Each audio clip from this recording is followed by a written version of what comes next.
Knee and shoulder injuries are very common in sports. Why are athletes so prone to these injuries? Our guest on this week's Health Talk, an expert in sports medicine, will explain. He will also offer some tips on how to prevent sports injuries, so stay tuned. Eric and I are up next.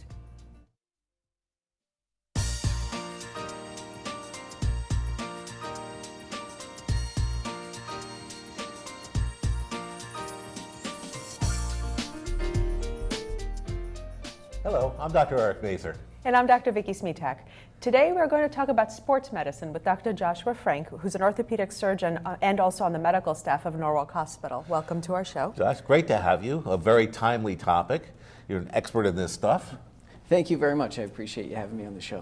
So we're talking about sports medicine. I guess, kids, adults, we're all into sports and staying fit these days. Yes, we're a very fit community. That's right. There's a TV show coming on that's going to, I think, talk about that. That's right. So anyway, but we all get injured doing this. So what are the common things that you see? Sure. While it's a common question, a little difficult to answer. I mean, we can look at sports injuries in terms of trauma, an acute injury, somebody's out on the field, twists an ankle, hurts their knee. There can be more what we call subacute, which are not quite as dramatic, but over the course of days to weeks. And there can be more chronic injuries, kind of long-standing, usually a little more mild, but still affects your ability to participate in sports. So maybe to start off with, weekend athletes and what can we do? What should we be doing to prevent injury in general? What's good physical hygiene for the athletes? Sure.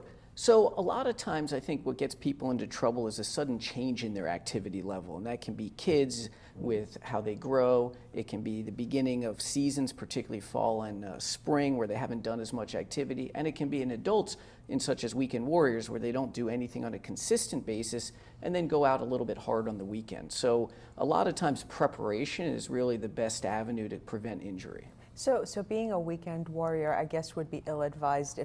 But folks really struggle with the work week, right? Most of us struggle with the work week. It's hard to get to the gym a lot of times. It's hard to go out and play a sport on a Wednesday morning, or for most of us. I know that there are people who make it a priority, but then the rest of us who kind of try to get through the work week and do everything we're supposed to do. The rest of us human procrastinators. The rest of us normal human beings, right? Try to make up for it on the weekend. So, and of course, you don't want to let the weekend slide too, because then the more you do that, the more you sort of lose your fitness momentum and whatnot. So is there, other than really being diligent on a consistent basis, what can those weekend warriors do to make it so that they don't get injured and then fall into disrepair? Right. So obviously, myself included, would love to make it to the gym and exercise more during the week, but all of our schedules prevent that. So even some small things such as a consistent base stretching, we're talking even 10, 15 minutes in the morning or at night, even a moderate or mild level of physical activity, even some things you can do in your own home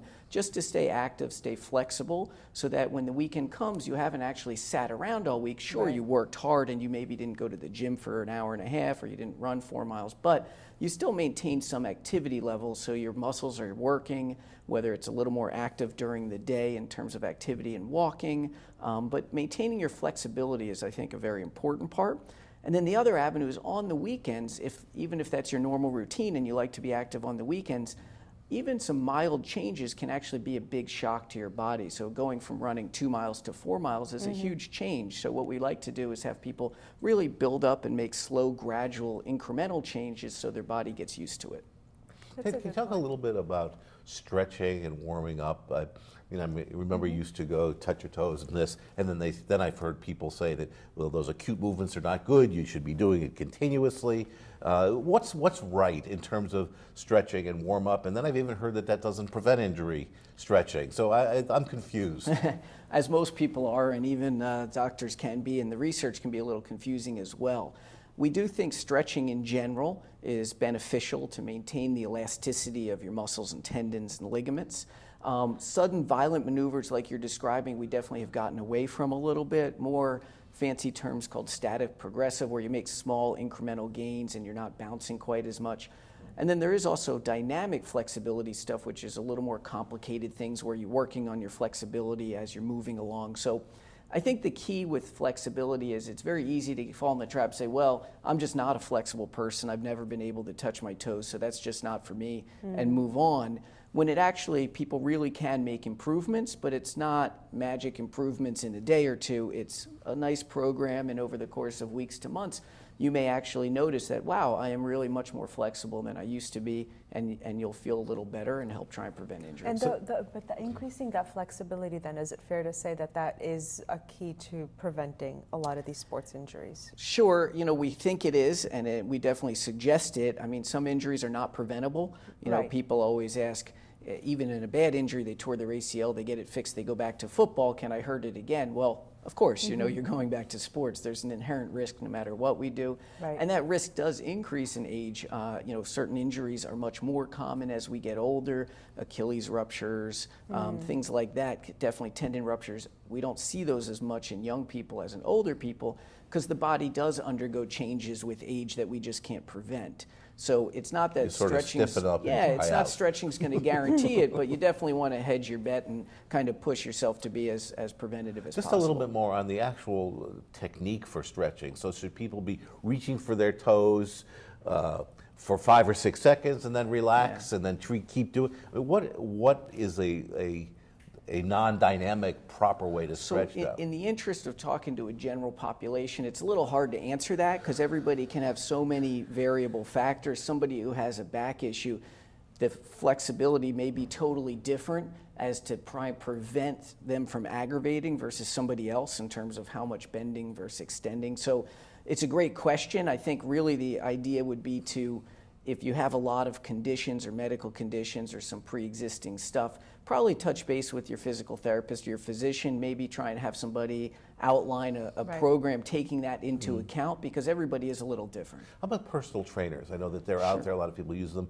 Do they, I have no idea what kind of background they have or if they have the information to tell you, and if it does vary, I guess it does, how do you pick somebody who's good? I wish I had an answer to that one. There's a lot, as Vicki said, there's fantastic personal trainers and there's some that don't have nearly as much experience.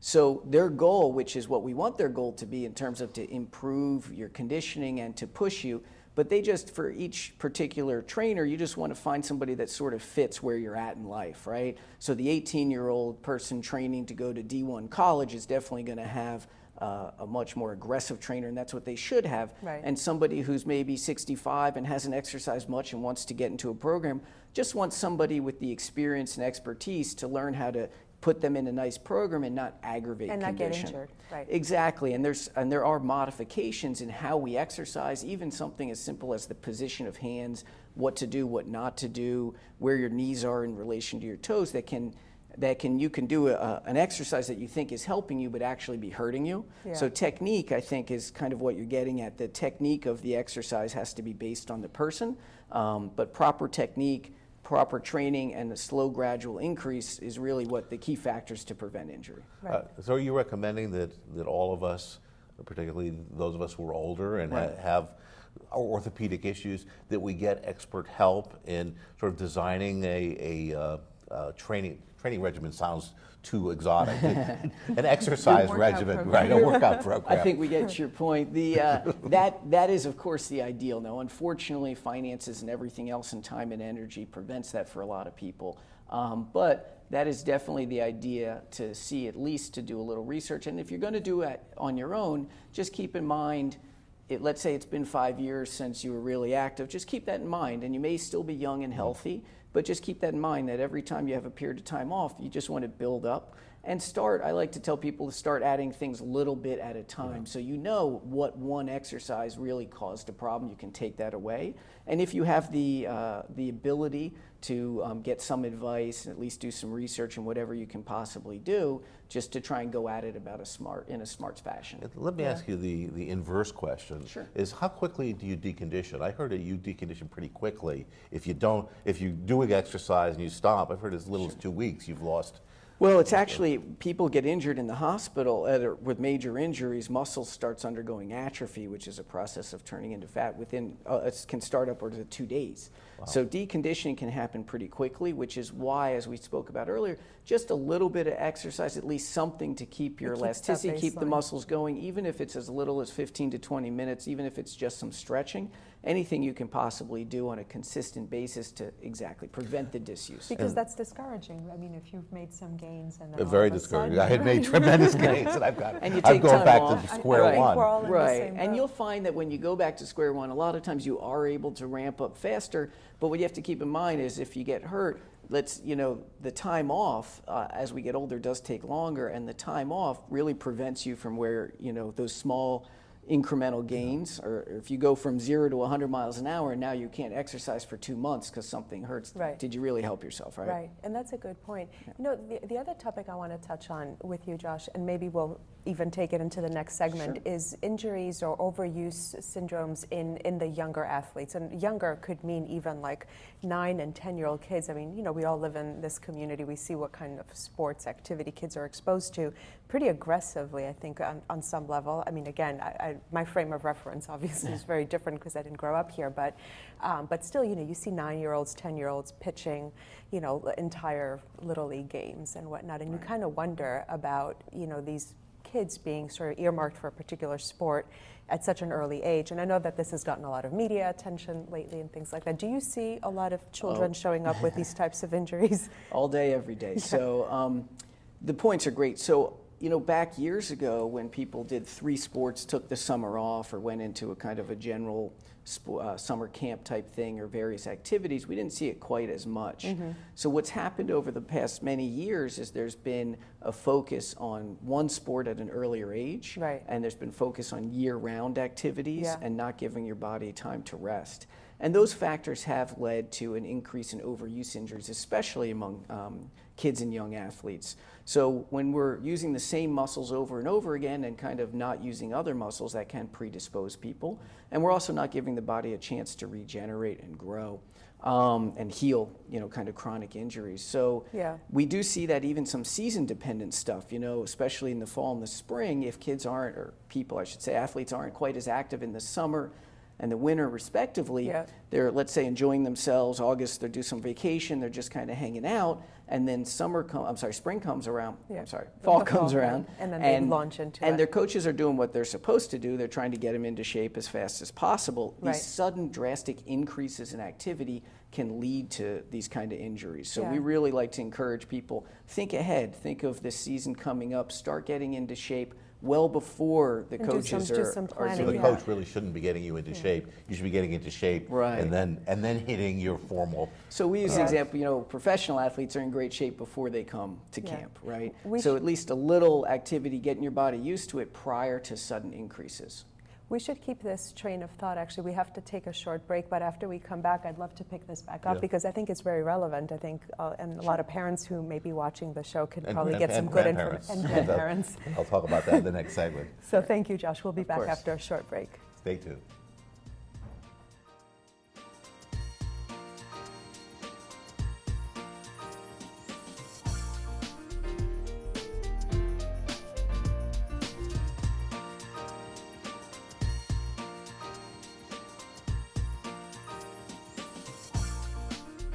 We are back with Dr. Josh Frank, and we were just starting to touch on overuse injuries and other types of sports injuries in children. So maybe we can just pick up that thread a little bit. Sure. Josh, we talked about, maybe we can talk about specific sports, or we can talk more globally. I know there's a lot of research out there now, and we know a lot more than we used to know about how kids get injured.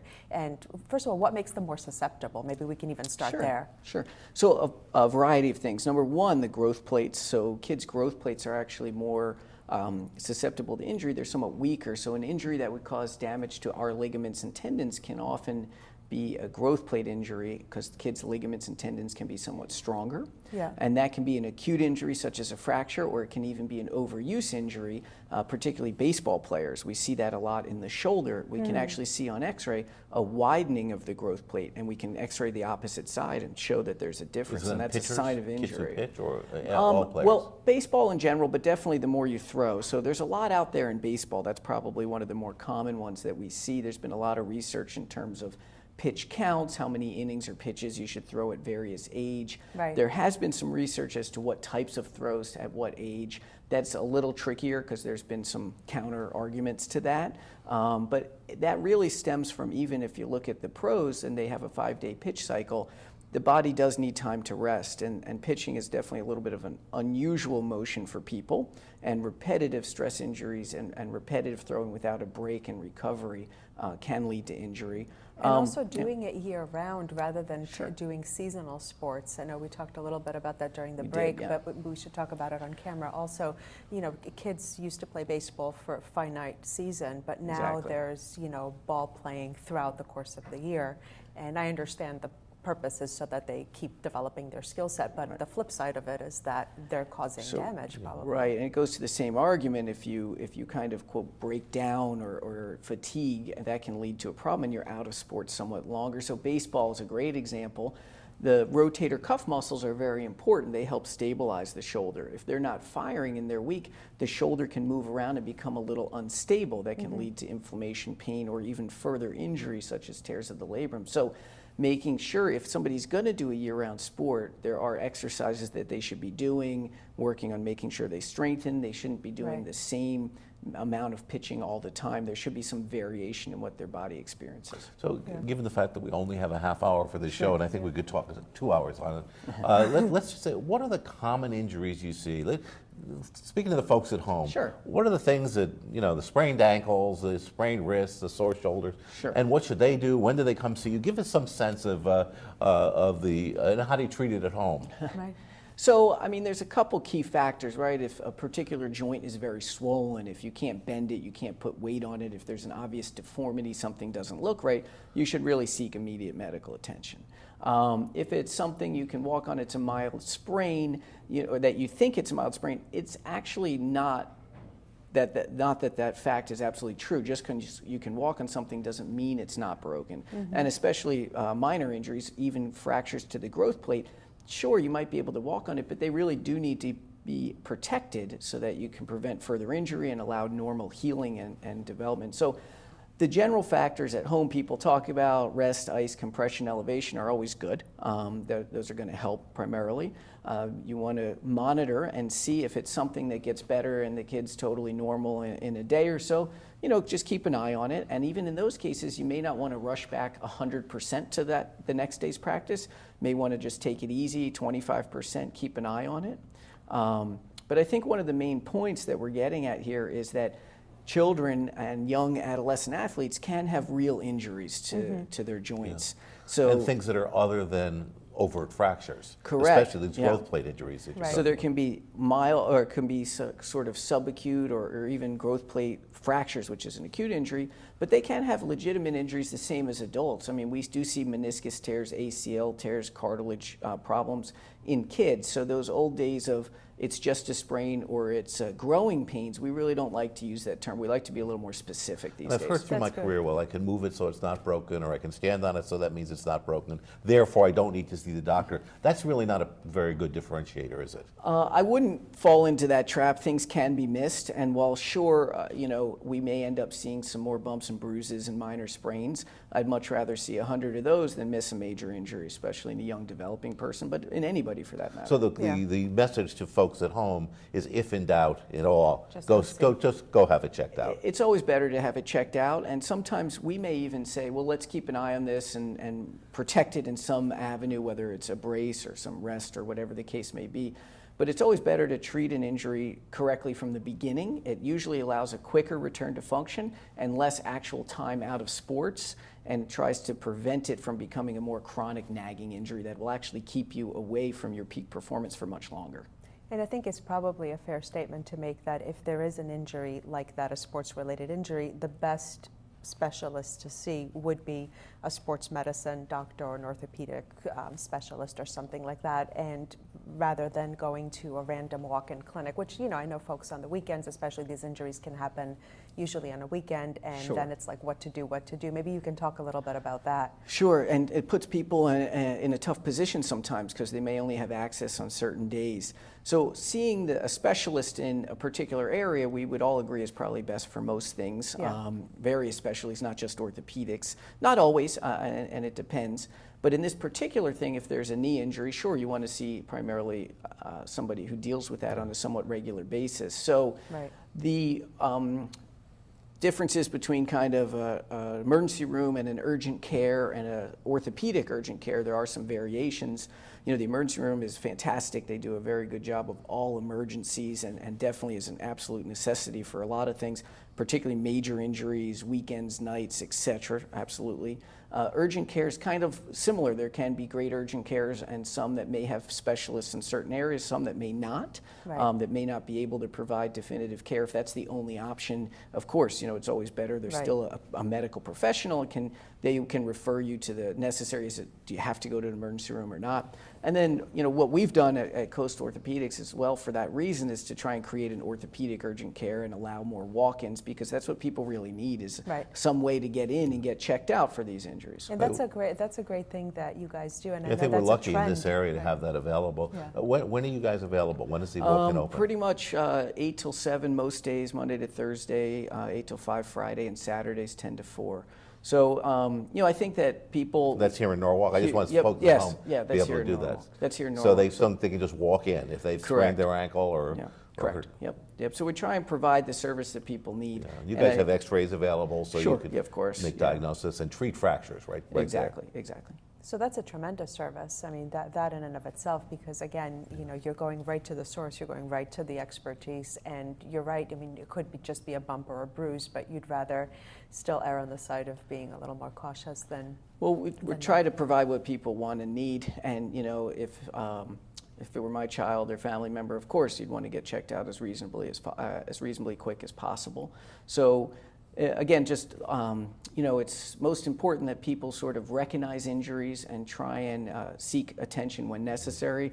And as your point was made, we'd much rather see something minor and make sure it's nothing major than miss something that is of importance. What could be something like, so we talked about growth, you mentioned the growth plate a lot, Sure. and I know as a pediatrician the importance of that as course, well, but yeah. maybe we can talk to our audience a little bit more about why that's important and what could happen if you miss an injury that in a developing child or adolescent. Sure. So there's a area of bone that's still cartilage, and that allows bones to grow both in length and in width. Right. If there's an injury to that where those cartilage cells are injured and that part stops growing, bones can grow abnormally. They can either not grow in length or width, or they can grow in a somewhat crooked fashion. Right. And that's a hard problem to fix. So while it's not as common as just a minor injury that requires immobilization for a couple of weeks and gets better, those kind of missed injuries can lead to deformities as we get older and impair function.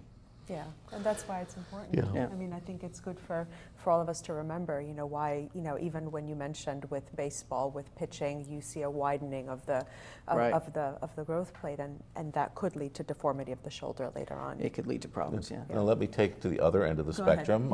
Those of us who are baby boomers, I think baby boomers are different than a generation before. We're active much later in life. We're active doing sports and athletics. And so what are the injuries then that you begin to see on the other side of the spectrum that people have to look out for, and how do we prevent it? Because Sure. things do hurt more now than they did when I was 20. Absolutely. So I think we've touched on some of the preventative stuff with consistency and gradual increases in flexibility. But, for a perfect example, what you're getting at is rotator cuff tears, right? So you have some pain in your shoulder. Does it need to be checked out or not? How much can you ignore it? What can you just power through it? And that's a perfect example, because a minor rotator cuff tear, a little partial tear or some tendinitis, sure, it's painful. We do some medicine, some therapy, even some injections, that kind of stuff. But a full tear, which a lot of people will just sort of tough out and try and make it through, that's actually a problem, because over time that tear gets bigger and bigger, and the success rates of fixing it do go downhill. So particularly when there's weakness in the shoulder, when something hasn't gotten better, you know, in this example, if it's been bothering you exercising for a couple of weeks, you've taken some Motrin, et cetera, it's starting to bother you at night while you're sleeping, you really want to get that checked out. I've had countless patients, particularly tough guys, do a physical job, their shoulder's been bothering them for years, and they have an injury that finally brings them in, and I see this tear that is just a big, massive rotator cuff tear, and the difficulty fixing that and the outcomes are not as good as had they come in much earlier. It's a pretty consistent message. So don't Catch it ignore early, injuries. just like with the kids. Don't ignore Don't injury, ignore them. especially if it's persisting for more than a few days. If it hurts, have it checked out, and that's all we have. Boy, I said we could keep you here for a lot hours. longer. I want to thank Josh. We're going to keep him here because we have some questions when he comes back, and we'll have this week's health question. But right now, let's take a look at some of our future events sponsored by Western Connecticut Health Network.